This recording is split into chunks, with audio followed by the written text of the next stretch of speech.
Good morning, and thank you for joining me on the Path to Liberty.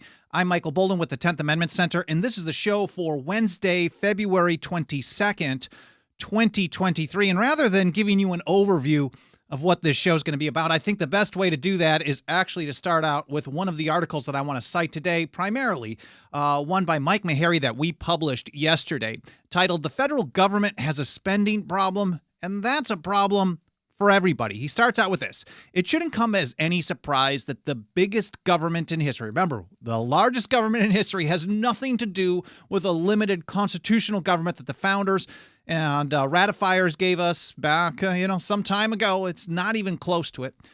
It spends a lot of money. In fact, Mike writes, the entire system is built on borrowing and spending money. Now, most people don't seem to think it's a problem. In fact, no matter where you turn, people are telling us how they absolutely can't cut this program or can't cut that program, or this program doesn't get enough money or that one. They can just keep spending and spending and spending, and all the debt is no problem at all. We hear this from all across the political spectrum. Unfortunately, people are wedded to particular programs, and therefore it encourages the other side to do the same. Anyways, they don't think it's a problem. But in reality, Mike writes, it's a ticking time bomb. I'm going to talk a little bit more about how Mike sees this as a ticking time bomb for the economy, but I also have my own version of a ticking time bomb and how they're setting us up for something even worse later on in the show. Mike goes on, he says, just how much money does the federal government spend? Well, just 4 months into fiscal 2023, and the budget deficit is already approaching $500 billion. $500 billion just for 4 months in. Now, if you think of that in context of what James Madison warned in his political observations for 1795, he told us that armies and debts and taxes are the known instruments for bringing the many under the domination of the few. So if you want an oligarchy, you want a monarchy, an elective despotism, whether it's hereditary or elective, if you want government to have total power in the hands of a few over the population at large, the three tools that James Madison said is armies and debts and taxes. Now, of course, he was putting that in relationship to his view that war is the greatest threat to public liberty because it breeds the problems, the germ of every other, and these primarily: armies, debts, and taxes. So a trillion in just, what is that? Or is that $500 billion? What's the number? $500 billion in 4 months. We're talking about a lot of armies and debts and taxes that come out of this. Or on the anti-federalist side of the spectrum there, Brutus in his 8th paper back in 1788 put it this way: I can scarcely contemplate a greater calamity that could befall this country than to be loaded with a debt exceeding their ability ever to discharge. We have been there for a long time. There's no way that they can pay this off. This is a total mess. And according to the great anti-federalist writer, at least, this was the worst thing that could face the country. Now, others had different views of what was worse, but no one really disagreed with the notion that a debt exceeding the ability to discharge was going to be a real problem. And Meharry puts it this way. He said the real problem is on the spending side of the ledger. Because he talked about, and I'll link to his article in the show notes over at 10thamendmentcenter.com/path-to-liberty, but he talks about how, varying levels of receipts, how much the government is taking in, but it doesn't matter how much they take in. Of course, they're stealing it from us to fund all their programs. If they keep spending more than they take in, we've got this problem that never goes away.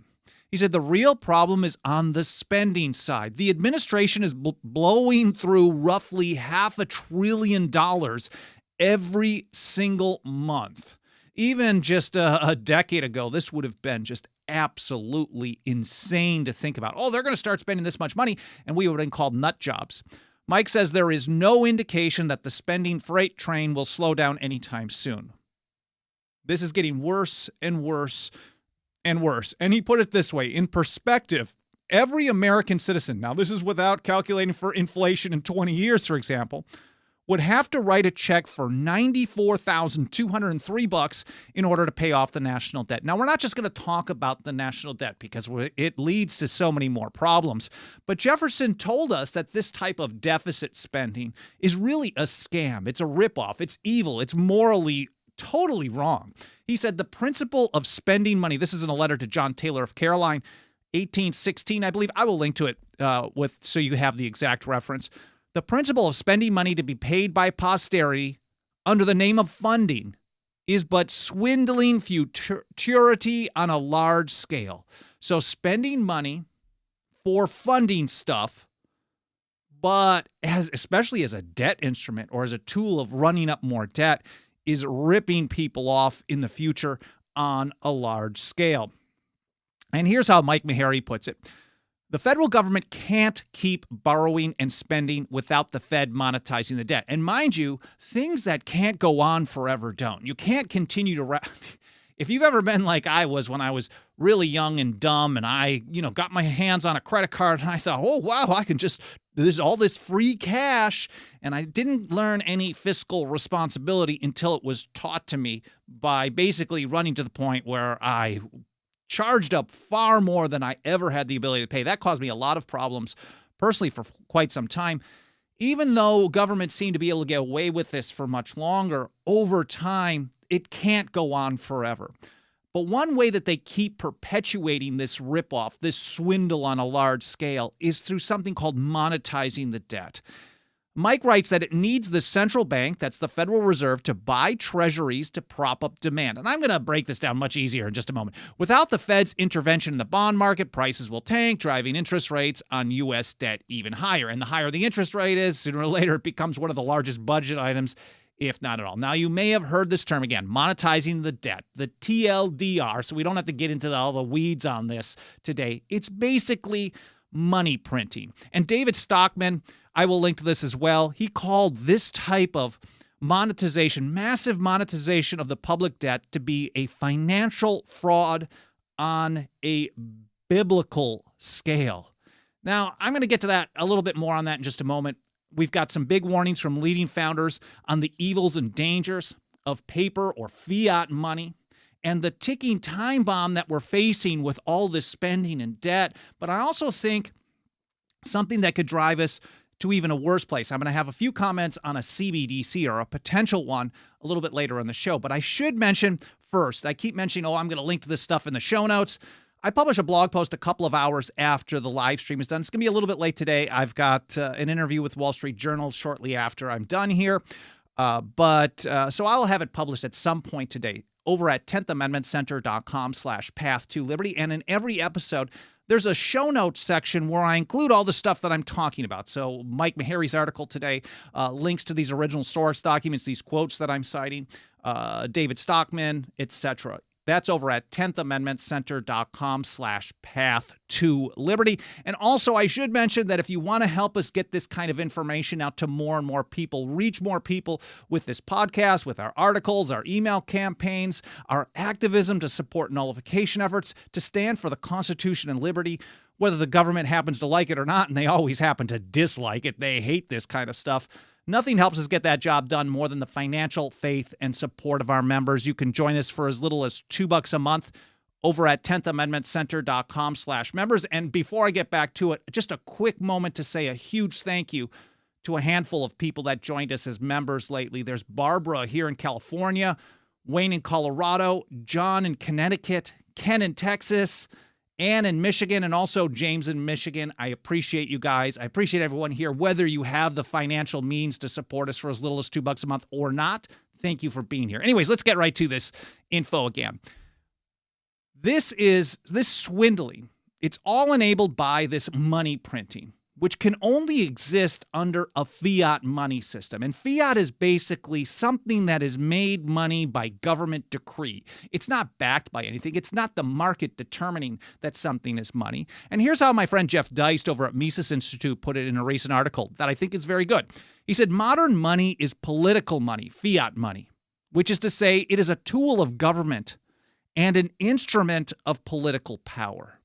And you really have to understand that, because when the government does stuff to you, they still have to pay for it somehow. They have to actually fund these programs, pay for the employees that should actually get better jobs, work in an honest industry rather than for the largest empire in history. But that's a side note. It is a tool. It's an instrument of political power.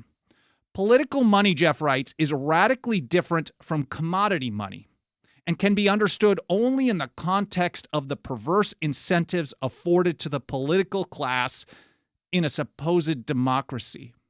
The U.S. dollar is untethered from redemption in gold, and it has been like that for decades. It's unbacked by real assets. What it's backed by is the threat of violence. And I don't know, even if you think that's great for you, it just goes against the grain of my morality to back something like this by the threat of violence, force people into a system, whether they want to be in it or not. It's untethered, unbacked by real assets. Politicians, because of this, are unhinged from any market discipline. Why do we have all this debt? Why do we have all this spending? Why do we have all these massive programs? Why are they throwing out money, shutting down businesses, telling people they can't work for the longest time, and then paying them to sit at home, oftentimes more money than what they were making on the job? I mean, you can't have this kind of perverse system without a fiat money system and a money printer from government. When money creation and debt, Jeff writes, when money creation and debt issuance appear almost unlimited, the tendency is always to secure votes by printing and borrowing money. And for the founders, the divide between this political money, the fiat money, and actual money, real money, was gold and silver versus paper. Thomas Paine put it this way, I think it was 1786. Money is money, and paper is paper. All the invention of man cannot make them otherwise. So money is money, no matter what the government tells us. If they tell us to use something else, and it isn't money, we're not using money. We're using their version of paper, digital or printed. It doesn't matter. Thomas Jefferson put it this way, paper is poverty. It is only the ghost of money and not money itself. Because when you use these government fiat systems, you empower the government to continue growing, and it also reduces your purchasing power because the more that they print, that's a whole side note on inflation. I did an episode on inflation. It was an overview of inflation where Jefferson kind of called what we would face today back in 1814, 1815 or so during that first great economic recession or depression of 15 through 21. I did an episode on that sometime in like August of 2022. I did not think of actually including a link to that. I'll see if I can dig that out when I do the show notes later. But paper is poverty. It's only the ghost of money and not money itself. Jefferson and Paine with almost the same view on that. And if you think about what they do to us through this fiat money system, running up all these debts, printing money, reducing our purchasing power at the same time, as Paine put it in Common Sense, if you think about when government does this and they fund it through taxation or inflation or printing, what does it matter how they're funding it? We are furnishing the means by which we suffer. Here's William Grayson in a letter to James Madison, also around 1786. A lot of things going on at that time. He said, "For where is there a greater act of despotism than that of issuing paper to depreciate for the paying of debts on easy terms?" This is despotism to many of the founders. George Mason said, "The laws making paper currency a legal tender have produced a great and numerous evils."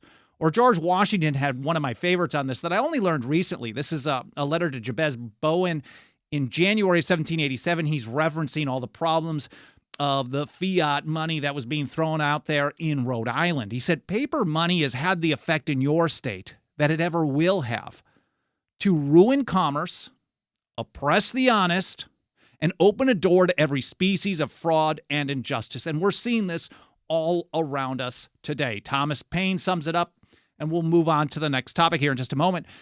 The evils of paper money have no end. So why is this a ticking time bomb? And I know I'm just kind of rattling right through all this stuff, but let me take a look over in the live chat and see if there's any comments or questions I can get back to, at least as we're going here. Liberty Revolutionary asks about the weather. Well, it definitely has shifted here. We are all dealing with it these days. Tim Martin, Senator D.T., Haji in Southeast Michigan, Cheriton Farmer in Missouri, Brando, Ryan Korn in Sheboygan, Wisconsin. That's pretty cool. Alt Reality, Alan Hughes in Altoona, Richard Banks in Kansas, Rick in Michigan, Harry, Lawrence Smith, Vincent in Tampa, Haji, Chris Powell, etc. I know I'm missing a few people, but a lot of people are just mostly saying hello, and I really appreciate that. Live or in the archive, whatever comments you leave, it certainly does help trigger the algorithms on these platforms. So does smashing the like button, leaving reviews on the podcast platforms, sharing links, all that stuff certainly helps out a lot. I'll look it back a little bit later today, or maybe even tomorrow, see if there's any comments or questions that I can get back to. I also get a ton of great ideas for future episodes from your feedback. You can also email me, team@10thamendmentcenter.com. So the ticking time bomb we have is that they're printing and spending far more than anyone could ever imagine, and it's only going to keep getting worse. How long they can prop this up, I don't know. There's no way of knowing. I don't think anyone can really know. But as I was saying earlier, things that can't go on forever don't. Mike puts it this way: something has to give. The Federal Reserve can't simultaneously fight inflation and prop up Uncle Sam's spending spree. And I think what we also miss in this whole so-called inflation fight, by fighting inflation, what they've kind of shifted the discussion on is that a reduction in the amount of inflation is somehow a win. But at the end of the day, if something goes up by 10% one year and then 9% the following year, this isn't a win because it's still getting worse and worse and worse. And inflation really is the price inflation that everyone calls inflation. That is the result of inflation, which is an increase in the money supply. He said the Fed cannot simultaneously fight inflation and prop up the spending spree. There isn't enough money to pay for all the stuff that they want to do supposedly for us, but really it's to us. Because every time they do something to make you happy with some program, and I know none of us here like any federal programs, right? But every time they do something, even if you love one of their programs, let's take Social Security and Medicare. A lot of people are saying, well, I paid into that. Even though it's a Ponzi scheme, it's one generation paying it forward for a future one. And this is not a free market retirement system. They're scamming us and then buying people's loyalty to these programs, because then they become never cuttable. Well, on one side, or probably on both sides, you get things like that. Department of Education, of course, the ATF, the FBI, the DHS, the Pentagon, the military budget, all this stuff. No one can ever cut anything without, even just a reduction in the amount of increase is a fight to the death. So these people cannot be relied upon to reduce the size of government. Anyways, Mike says either the government will have to cut spending or the Fed will eventually have to go back to creating money out of thin air. And for all we know, they already are. I don't know.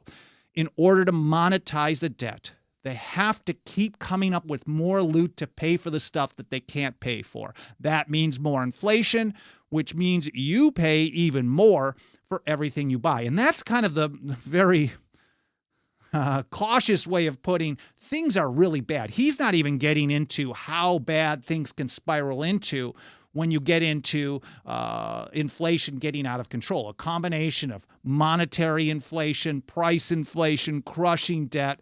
That's how you really bring a population to its knees. Again, that's what James Madison, father of the Constitution, told us. Armies and debts and taxes are the known instruments. If you're a student of history, these are the known instruments for putting the many under the domination of the few. And I think Brutus, one more time on this, is really a good summary. I can scarcely contemplate a greater calamity that could befall this country than to be loaded with a debt exceeding their ability ever to discharge. Now, if that's not bad enough, I mentioned earlier I've got another piece of this ticking time bomb that I think you'll agree is probably worse. Now, every time, as a foundation on this, every time we share some information, some commentary, an article, a video, a quote, whatever, about the founders' warning about the dangers and evils of paper money, we hear from a lot of people who claim to be supporters of the Constitution and liberty. They're basically supporting the paper money. They tell us, well, at least it's not a CBDC. I'm going to hold on to my paper money. I need my paper money. As if it's some kind of defense against a central bank digital currency. Now, not only do they totally ignore the context of the message from the founding generation, they didn't have digital money to talk about. The concern was the paper money represented government fiat money. So it's not the medium that's the problem. it's not necessarily the paper itself. It's the government force, the ability of government to print it out of thin air. There's no hard limits on the quantity or the amount of it. And government, through its force and violence, can, debase it over time. So it's government fiat. So outside of just missing the context by supporting paper money as a defense against the CBDC, raise your standards. I mean, people, if you're feeling like this, like that paper fiat money, the US dollar is somehow, at least it's not as bad as what they're throwing at us, we got to raise our standards. We are all human beings, and we deserve to make a stand for liberty, for freedom, for what's right, not just one version of government oppression against another version of government oppression. I mean, certainly I think that a CBDC is going to be terrible if they force this upon us. If the people allow it or beg for it, it's going to be absolutely terrible. If you think how they might use it, well, first of all, you have to have a precedent. So if you support the precedent, government-run money, of course, government is always going to expand its power. We know this. As St. George Tucker told us, governments always have a tendency to increase their powers. Abigail Adams told us that power vested, whether vested in many or a few, is ever grasping. So supporting the foundation for the CBDC is not a fight against it. It's actually helping establish it in the long run. So if you can say, well, I'm going to hold my U.S. fiat currency in my hand from my cold, dead hands, maybe if enough people do this, it'll hold off the CBDC, but it still is supporting the notion that government fiat money is good. Here's how we put it on Twitter the other day, in case I'm not making sense. But it's pretty straightforward. The fiat US dollar is not a protection against the incredible dangers of a CBDC. It's a foundation for it. And I should probably do an episode. I know I've had a lot of people ask about this over time. I should probably do an episode about the potential dangers for us. But if you think about it, just the short version would be, imagine like a social credit scoring system coupled with a central bank digital currency where they can easily cut you off from the financial system for buying food if you score too low. Like if you're not on board with a certain political view, you're not woke enough, you go to the wrong rallies or church or protest, you support the wrong team, whatever it may be. And I think both sides, whoever has power, this is too dangerous of a power to allow them. But for those of us who want liberty, it's not U.S. fiat paper money, which is actually mostly digital these days anyways. When they create this money out of thin air, they're not necessarily firing up a printing press and running up a bunch of ones or fives or something like that. A lot of this is just a digital ledger already. It just has not been put upon the rest of us in the same way. Now, I can understand how people like convenience, but you definitely don't want government involved in money in the first place. So for those of us who love liberty, the debate really shouldn't be about fiat A versus the worse fiat B, which is unsurprising if people are okay with fiat in the first place. It should be sound money versus government money. That's what the contest has always been. That's what Thomas Paine was talking about, Thomas Jefferson, George Washington, James Madison, William Grayson, the rest. Oh, maybe not. It was Grayson to Madison in a letter. I'm sure Madison had something to say about this as well. So as long as people are on the sound money side, I think they're taking the right approach. But I think what's happening is government is making things so bad. And I don't want to get too tinfoil hatty here, but government is making things so bad. I don't think they would be too upset if they made the economy so bad that they had to come in and save us. Because, of course, when enough people are just ignorant as to the cause and consequence, that's how Thomas Jefferson warned us in 1815, as the cause and consequence of this deluge of paper money. As long as people are unaware of this, they're going to blame somebody else. And then they're going to want the government to come in and protect us. And government will gladly do this. They'll break your leg and come in and supposedly protect you with something more oppressive like a central bank digital currency. So I hope you guys found this interesting. I hope it was educational, more important than anything. I hope you learned something. I'm switching screens here wrong. As I mentioned before, I will get back to the live chat a little bit later. in this later this afternoon or sometime tomorrow. I appreciate all the feedback. I apologize for having to do a little bit shorter episode than I normally do today, but fingers crossed I do a good job with this interview regarding Second Amendment Preservation Act efforts in the states with Wall Street Journal today. If I've got something interesting, I'll probably tweet about it sometime later today. Anyways, again, I will publish a blog post for this episode over at 10thamendmentcenter.com/path-to-liberty sometime later today.